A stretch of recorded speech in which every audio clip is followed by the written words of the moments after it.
আইপিএলে বলিউড বাদশা শাহরুখ খানের দলকে দুইবার চ্যাম্পিয়ন বানিয়েছিলেন বিশ্বসেরা বাংলাদেশি অলরাউন্ডার সাকিব আল হাসান। কয়েক আসর কলকাতার নাইট রাইডার্সের হয়ে খেলা এই অলরাউন্ডার এবার ভিন্ন লিগ ফ্র্যাঞ্চাইজির সঙ্গে যুক্ত হয়েছে। আমেরিকার মেজর লিগ ক্রিকেট শাহরুখের দলটি খেলে লস অ্যাঞ্জেল নাইট রাইডার্স নামে। তাদের হয়ে 2024 আসরে সাকিবের খেলার কথা রয়েছে।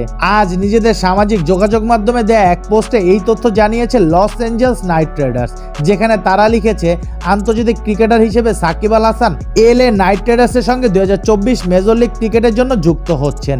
শীঘ্রই দেখা হচ্ছে সাকিব। এক বিবৃতিতে নাইট রাইডার্স গ্রুপ জানিয়েছে, নাইট রাইডার্স পরিবারের সঙ্গে সাকিবের সম্পর্ক দীর্ঘদিনের। তিনি কেকেআরে বিভিন্ন মঞ্চে প্রতিনিধিত্ব করেছে।